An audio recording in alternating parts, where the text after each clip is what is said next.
నమస్తే, welcome to 4 Sides TV prime time news. నేను విజయ్. ముందుగా హెడ్లైన్స్ చూద్దాం. సిఐడి కస్టడీకి వంశీ ప్రధాన అనుచరుడు రంగా 3 రోజుల పాటు విచారించనున్న అధికారులు.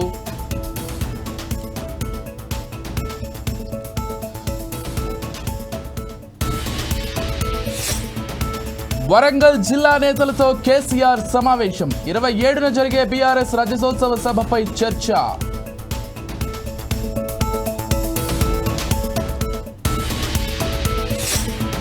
ఏప్రిల్ 5న బస్తర్లో అమిత్ షా పర్యటన. భద్రతా బలగాల కమాండ్లతో కేంద్ర మంత్రి భేటీ.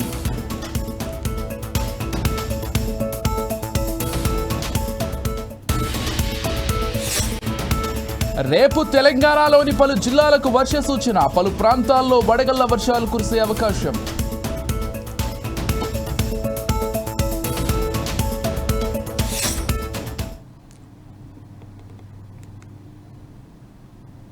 పదేళ్ల క్రితం తెలుగు రాష్ట్రాల్లో సంచలనం సృష్టించిన చిన్నారి వేపాడు దివ్య హత్య కేసులో బుధవారం న్యాయస్థానం సంచలన తీర్పు వెలువరించింది. కేసులో నిందితుడు శేఖర్ను దోషిగా చోడవరం న్యాయమూర్తి ప్రకటించి మరణశిక్షను ఖరారు చేశారు.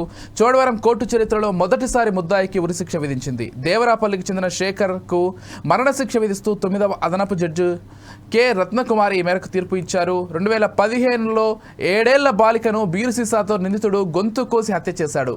సుదీర్ఘ విచారణ అనంతరం అతనిపై నేరం రుజువు కావడంతో న్యాయమూర్తి మరణశిక్ష విధించారు. చోడవరం కోర్టు చరిత్రలో మరణశిక్ష విధిస్తూ తీర్పు వెలువరించడం ఇదే ప్రథమం.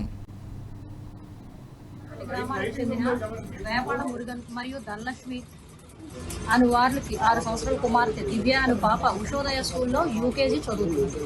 ఈ దివ్య అనే పాపను అదే గ్రామానికి చెందినటువంటి గుణశేఖర్ అనే వ్యక్తి కుటుంబ కలహాల కారణంగా కక్ష తీర్చుకునే ఉద్దేశంతో అతి కిరాతకంగా బీరు బాటిల్తో ఆ పాప యొక్క పీకను కోసి దేవరాపల్లి బిల్లలమెట్ట వద్దకు తీసుకుని వెళ్ళి అతి కిరాతకంగా ఆ పాపను హత్య చేసినందుకు గాను ఆ హత్యను అడిషనల్ పీపీ గారైన శ్రీ ఉప్పిన వెంకటరావు గారు తన వాగ్దాటితో విచారణలో హత్యను నిరూపించగా ఈ చోడవరం కోర్టు చరిత్రలోనే మొట్టమొదటిసారిగా సదరు గుణశేఖర్కు కోర్టు వారు ఉరిశిక్షను విధించారు.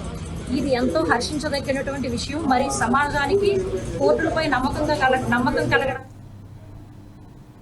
పాత జాయినింగ్ ఆఫర్ లెటర్లలో ఇచ్చిన హామీలను తక్షణమే అమలు చేసి కొత్త జాయినింగ్ ఆఫర్ లెటర్లను రద్దు చేయాలని నాయుడుపేటలో స్మార్ట్ మీటర్ల ఉద్యోగులు డిమాండ్ చేశారు. మరి నెల్లూరు జిల్లా నాయుడుపేటలోని పాత బస్టాండ్ సెంటర్ సమీపంలో ఉన్న అంబేద్కర్ విగ్రహం వద్ద స్మార్ట్ మీటర్ల ఉద్యోగులు అంబేద్కర్ విగ్రహానికి వినతి పత్రం అందజేశారు. అనంతరం తమ సమస్యలను పరిష్కరించాలంటూ నినాదాలు చేశారు. ఈ కార్యక్రమంలో స్మార్ట్ మీటర్ల ఉద్యోగులు కంట్లం లక్ష్మయ్య, గురువంశీ, నాగరాజు, రమేష్, సురేష్ బాబు, తులసీరామ్, కిషోర్, మునీంద్ర తదితరులు పాల్గొన్నారు. మా సమస్యను ప్రజలకు తెలియాలని, అదేవిధంగా మమ్మల్ని జాయినింగ్ చేసుకున్న హెచ్ఆర్ టాలెంట్ సొల్యూషన్ వాళ్ళకి తెలియాలని మేము ర్యాలీగా మా ఇన్స్టాలర్స్ అందరూ, అదే కాకుండా హెల్పర్స్ అందరూ వచ్చి మా సమస్యలను, మా ఉద్యోగ భద్రత కోసం, అదేవిధంగా మాకు ఇచ్చిన వాళ్ళు అపాయింట్మెంట్ ఆర్డర్లో మాకు ఇచ్చిన హామీలను 1 year అగ్రిమెంట్ని కొనసాగించాలని, అదేవిధంగా మాకు ఇచ్చిన హామీలే కాకుండా జీతాలు సక్రమంగా వేయట్లేదు, అయినా సక్రమంగా వేసేటట్టు, నెల అంటే నెలకి కరెక్ట్గా జీతాలు పడేట్టు, అదేవిధంగా ఫీల్డ్ బిల్లు పడేటట్టు మాకు జరగాలని ఇలాగా మేము రోడ్డు మీదకి రావాల్సి వచ్చింది. ఎందుకంటే మేము గత ఆఫర్ లెటర్ని చూసుకొని మేము ప్రతి ఒక్కరు ఉన్న జాబులు వదులుకొని ఈ సంస్థలో మేము జాయినింగ్ అయ్యాము. ఎలా అంటే అక్కడ మాకు 28,000 శాలరీ వస్తే ఇక్కడ 35,000 మాకు ఆశ చూపించి ప్రతి ఒక్కరికి ఉద్యోగాలు కల్పించారు. అదేవిధంగా గత 3 నెలల క్రితం నుంచి మాకు శాలరీలు కానీ తక్కువగా, అంటే 28,000 అంటే 17,000, 18,000 మాకు శాలరీలు వేసి లాస్ట్ ఆఫ్ డేస్ కింద మాకు క్రియేట్ చేస్తున్నాడు. అదేమని అడిగాడు అంటే హెచ్ఆర్ టాలెంట్ వాళ్ళతో మాట్లాడతాం, మేనేజ్మెంట్తో మాట్లాడతాం అని మా సమస్యని అంత దూరంగా తీసుకోపోవట్లేదు. అట్లా 2 నెలల నుంచి మేము ఓపికతో పెట్టుకొని ప్రతి ఒక్కరూ ఇన్స్టాలింగ్కి వెళ్ళాము. మేము సర్దుకొని ఇప్పుడు ఇన్స్టాలింగ్కి వెళ్దామంటే లాస్ట్కి అపాయింట్మెంట్ ఆర్డర్లు, జాయినింగ్ ఆర్డర్లు తారుమారు చేసి మళ్ళీ కొత్త జాయినింగ్ లెటర్లు మాకు ఇచ్చారు. ఎలా అంటే 30,000 శాలరీని 12,000 చేయమంటున్నారు. వీళ్ళందరూ పిల్లా బిడ్డలతో ఒక్కొక్కరు అందరూ ఆరోగ్యంగా ఉండాలని, మారుతున్న పరిస్థితులకు అనుగుణంగా సౌకర్యాలు ఉండాలని ప్రభుత్వం సన్నబియ్యం పంపిణీ చేస్తోందని మంత్రి పొన్నం ప్రభాకర్ తెలిపారు. సిద్దిపేట జిల్లా హుస్నాబాద్ రేషన్ షాప్లో రేషన్ కార్డుదారులకు సన్నబియ్యం పంపిణీ కార్యక్రమాన్ని మంత్రి ప్రారంభించారు. తెలంగాణలో నేడు 17,263 చౌకదారుల దుకాణాల ద్వారా 2,91,000కు పైగా ఉన్న రేషన్ కార్డులకు సన్నబియ్యం పంపిణీ చేయడం ప్రారంభించుకుంటున్నామని మంత్రి వెల్లడించారు. ఇంతకుముందు రేషన్ కార్డు షాపుల్లో దొడ్డు బియ్యం తీసుకుని ఇంటికి తీసుకెళ్లకుండా బయట అమ్ముకునే పరిస్థితి లేదంటే చౌకధరల దుకాణదారులకే 5కో 10కో ఇచ్చే పరిస్థితి ఉండేదన్నారు. ఇప్పుడు ప్రతి రేషన్ కార్డుదారుడు రేషన్ బియ్యాన్ని తప్పకుండా తీసుకుంటున్నారన్నారు. జిల్లాలో మొదటి కొనుగోలు కేంద్రాన్ని ఇక్కడ ప్రారంభోత్సవం చేసుకున్నాం. రైతు చాలా తేమ శాతంతో 12 తేమ శాతంతో కూడా తేవడం జరిగింది. ఇది కూడా పచ్చి వడ్ల పేరు మీద పంటగానే అమ్ముకునేటువంటి ప్రయత్నం చేయకండి. తప్పకుండా కొనుగోలు కేంద్రానికి తీసుకొస్తే మీకు మద్దతు ధర రావడంతో పాటుగా ఎక్కడ కూడా తూకంలో మోసం లేకుండా డబ్బులకు సంబంధించిన పేమెంట్ విషయంలో కూడా ఎక్కడ ఇబ్బంది జరగకుండా జరుగుతూ ఉంటుంది. చాలా మంది నా దగ్గరికి వస్తూ ఉంటారు, సార్ ఫలానా ఆయన ఆసామి మా గ్రామానికి సంబంధించిన రైతుల యొక్క ధాన్యాన్ని కొనుక్కొని పోయిండు, దాని తర్వాత పైసలు ఇవ్వలే. ఇటువంటి సంఘటనలు చాలా వస్తూ ఉంటాయి. కాబట్టి అటువంటిది రాకుండా ఉండాలంటే ప్రభుత్వమే నేరుగా మీతోటి ధాన్యం కొనుగోలు చేస్తూ ఉంది. ఇంకా పంట ఇప్పుడే కలెక్టర్ గారు చెప్పినట్టుగా గజ్వేల్ ప్రాంతంలో ఇంకా ఆలస్యం జరిగినప్పటికీ కూడా రాష్ట్ర వ్యాప్తంగా దాదాపు 8,000 పైన కొనుగోలు కేంద్రాల లోపల ఇవాళ ప్రారంభోత్సవం చేసుకునే విధంగా ప్రభుత్వ విధానాలు నిర్ణయం చేసినాం. కొన్ని జాగాల పంట రాకపోతే ఆలస్యం అయితే ఉండొచ్చు కొనుగోలు కేంద్రాలు ప్రారంభం, కానీ ప్రభుత్వ విధానం మాత్రం ఏప్రిల్ 1 నుంచి రాష్ట్ర వ్యాప్తంగా వరి పండించిన ధాన్యాన్ని కొనుగోలు చేయడానికి ప్రభుత్వం సిద్ధంగా ఉంది అనిపించే పరిస్థితి. రాష్ట్రంలో కూడా అటువంటి పరిస్థితి ఉన్న అన్నింటినీ అధిగమించి మరి రైతులకు కానీ ఇతర ఉద్యోగులకు కానీ ప్రజలకు కానీ విద్యార్థులకు కానీ అనేక కార్యక్రమాలు తీసుకొని పోతా ఉంది. గౌరవానికి సంబంధించిన వరిగడ్డి మంటను అక్రమంగా తరలిస్తున్న 17 లక్షల విలువ చేసే 89 ఎర్రచందనం దుంగలను రావూరు అటవీ శాఖ అధికారులు స్వాధీనం చేసుకున్నారు. నెల్లూరు జిల్లా మద్దెలమడుగు వద్ద రావూరు అటవీ శాఖ రేంజ్ అధికారి రవీంద్రబాబు ఆధ్వర్యంలో వాహనాల తనిఖీ చేపట్టారు. తమిళనాడుకు చెందిన లారీ వరిగడ్డి లోడుతో అనుమానాస్పదంగా వస్తుండడంతో దాన్ని ఆపే ప్రయత్నం చేశారు. దీంతో డ్రైవర్ ఆపకుండా వెళ్లడంతో అటవీ శాఖ అధికారులు ఆ వాహనాన్ని సీజ్ చేయగా వాహనాన్ని వదిలి పరారయ్యాడు. అనంతరం వాహనాన్ని తనిఖీ చేయడంతో ఏ గ్రేడ్ 89 ఎర్రచందనం దుంగలను పోలీసులు గుర్తించారు. సుమారు వీటి విలువ 15 లక్షలు ఉంటుందని అంచనా వేశారు. నా పేరు రవీంద్రబాబు, నేను ఫారెస్ట్ రేంజ్ ఆఫీసర్ రాపూర్లో పనిచేస్తున్నాను. ఈరోజు జిల్లా అటవీ శాఖ అధికారి నెల్లూరు వారి సమాచారం మేరకు, వారి సూచన మేరకు మాకు రాపూరు అటవీ క్షేత్రాధికారిగా నాకున్నటువంటి సమాచారం మేరకు మదిలమడుగు చెక్పోస్ట్ నందు రాపూరు రేంజ్ సిబ్బందిని, రాపూర్ సెక్షన్ సిబ్బందిని, అదేవిధంగా ఫ్లయింగ్ స్క్వాడ్ రాపూర్ వారిని నిఘా ఉంచడం జరిగింది. అందులో భాగంగా ఈరోజు ఉదయం 5 గంటలకు రాపూరు పట్టణం సైడ్ నుంచి వెంకటగిరికి వెళ్ళే సందర్భంలో మదిలమడుగు చెక్పోస్ట్, ఫారెస్ట్ చెక్పోస్ట్ వద్దకు అశోక్ లేలాండ్ దోస్త్ వెహికల్ రావడం జరిగింది. అందులో వరిగడ్డితో కప్పిబడి ఉన్నది. మాకు వాళ్ళు వాహనాన్ని చెక్ పోస్ట్ దగ్గర ఆపకుండా కొంచెం ముందుకెళ్లడంతో ఆ వాహనాన్ని వెంబడించి వెనకాలకి తీసుకురావడం జరిగింది. తీసుకొని వచ్చిన మీద అందులో ఏమున్నదనేది తనిఖీ చేయడంలో భాగంగా అది మొత్తం వరిగడ్డితో కప్పబడి ఉన్నది. వరిగడ్డి మోపులు కప్పబడి ఉన్నాయి.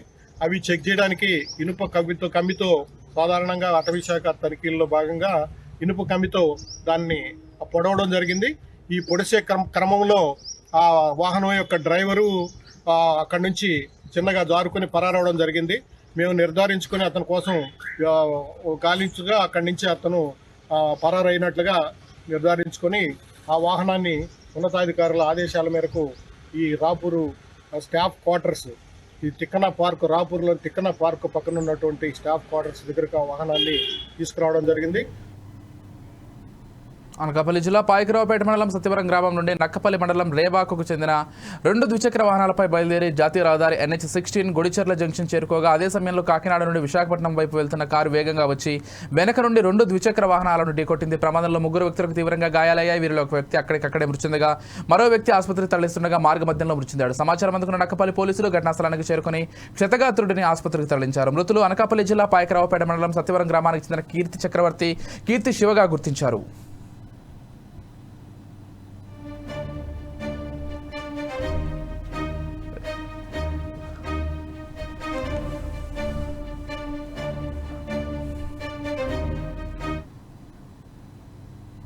హలో బీసీ చలో ఢిల్లీ పేరుతో ఢిల్లీలోని జంతర్ మంతర్ వద్ద రేపు జరగనున్న ధర్నా కార్యక్రమంలో పాల్గొనేందుకు హైదరాబాద్ శంషాబాద్ విమానాశ్రయం నుంచి ఢిల్లీకి బయలుదేరిన టీపీసీసీ అధ్యక్షులు మహేష్ కుమార్ గౌడ్, మంత్రులు పొన్నం ప్రభాకర్, కొండా సురేఖ, విప్లు ఆది శ్రీనివాస్, బీర్ల ఐలయ్య, ఎమ్మెల్యేలు రాజ్ ఠాకూర్, శ్రీహరి, శంకరయ్యలు తదితరులు పాల్గొన్నారు.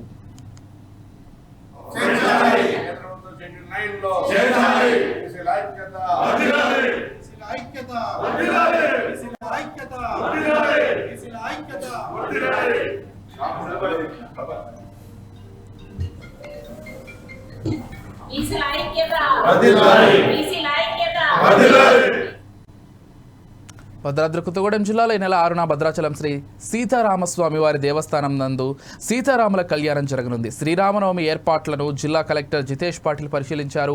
మిథిలా స్టేడియం నందు ఏర్పాట్లను కలెక్టర్ పరిశీలించారు. అధికారులపై తీవ్ర ఆగ్రహం వ్యక్తం చేశారు. ముఖ్యమంత్రి రానున్న నేపథ్యంలో సెక్టార్లు ఏర్పాటు చేయడంలో అలసత్వం ప్రదర్శిస్తున్న దేవస్థానం సిబ్బందిపై కలెక్టర్ మండిపడ్డారు. దేవాలయంలో మన శ్రీరామనవమి ఏర్పాట్ల కోసం ఆల్రెడీ మనం చూస్తున్నాము. టెంట్లు వేయడం జరిగింది. అదేవిధంగా ఇప్పుడు మన తొలిసారి ఒక వినూత్న ప్రయత్నం, వచ్చే భక్తులకి ఎండ దెబ్బ పడకుండా మిస్ట్ ఫాగింగ్ ద్వారా వాళ్ళకి ఒక మంచి కూల్గా ఒక వాతావరణం క్రియేట్ చేయడానికి కూడా ఒక పని మొదలైంది. ఈ పనులు మొత్తం తొందరగా పూర్తి చేసుకొని 5th ఏప్రిల్ వరకే అన్ని ఏర్పాట్లు సిద్ధం చేయడానికి ఒక్కసారి మళ్ళీ ఇక్కడ రావడం జరిగింది. ఇక్కడ మన ఎస్పీ గారు కూడా ఉదయం నుంచి మొత్తం ఏర్పాట్లకి బందోబస్తు తర్వాత మూమెంట్ పరంగా చూసుకున్నారు. మన పిఓఐటీడీఏ, అదేవిధంగా ఏఎస్పీ భద్రాచలం, ఇంకా ఆర్డీఓ గారు మరియు ఈఓ టెంపుల్ వీళ్ళందరూ కలిసి ఇప్పుడు మనం ఈ వివిఐపి గ్యాలరీ ఎట్లా ఏర్పాటు చేయాలో, ఎవరు ఎక్కడ కూర్చోవాలో అందరికీ కరెక్ట్గా గౌరవంగా వాళ్ళకి పిలిచి సరైన జాగాలో కూర్చోపెట్టడానికి ఒక ప్రణాళిక మేము ఈసారి వేశాము. సో మనకి ఇక్కడ మిథిలా స్టేడియంలో లిమిటెడ్ జాగా ఉంది కాబట్టి మన వచ్చే భక్తులకి కూడా మంచిగా ఉండాలి. తర్వాత గౌరవనీయులైన ఎవరైనా వివిఐపీస్ ఉన్నారో వాళ్ళకి కూడా కరెక్ట్గా జాగా దొరకాలని మా తపన. కానీ మా విజ్ఞప్తి ఏముందంటే అందరూ పాసెస్ కోసం తొందరపడి ఎక్కువ పాసెస్ తీసుకునే ప్రయత్నాలు చేసినా కూడా జాగా అయితే ఎక్కువ కాదు.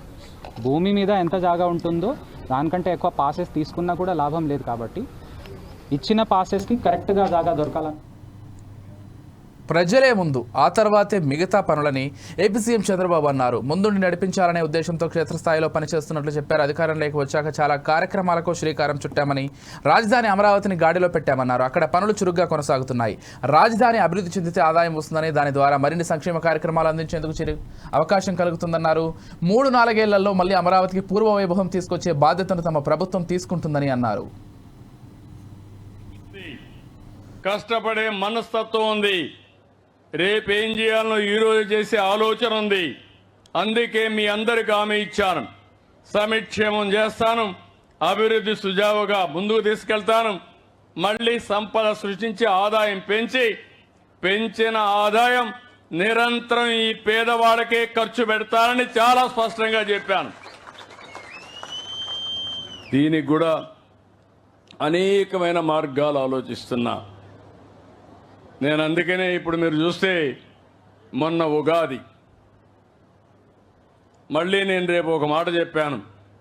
తల్లికి వందనం మేలో ఇచ్చి జూన్లో మీ పిల్లలు స్కూలు పోయే లోపల తల్లికి వందనం ఎంతమంది పిల్లలుంటే అంతమంది పిల్లలకు ఆ డబ్బులు ఇస్తానని చెప్పాను. దాన్ని నేను కట్టుబడున్నా. అప్పో సప్పో లేకుంటే ఏం చేయాలో చేసి మళ్ళీ మిమ్మల్ని ఆదుకునే బాధ్యత నాదని మా ఆడబిడ్డలందరికీ హామీ ఇస్తున్నా. మొన్నే మీరు చూశారు, వంట గ్యాస్ సిలిండర్లు నేనే ఇచ్చాను ఆ రోజు డాక్రా సంఘాలకి.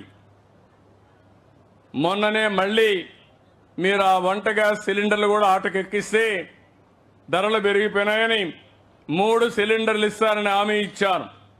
దీపం 2 కింద అప్పుడే ఒక సిలిండర్ ఇచ్చా. ఇప్పటి నుంచి 4 నెలలకు ఒకసారి మీకు సిలిండర్లు ఇచ్చే బాధ్యత నాదని మీ అందరికీ హామీ ఇస్తున్నా. ఇంకొక పక్కన రైతులకు అన్నదాత 20,000 రూపాయలు ఇస్తా అన్నాం. కేంద్రం 6,000 రూపాయలు ఇస్తా ఉంది. మిగిలిన 14,000 ఇవి bulletin updates. Keep watching 4 Sides TV. This is Vijay signing off.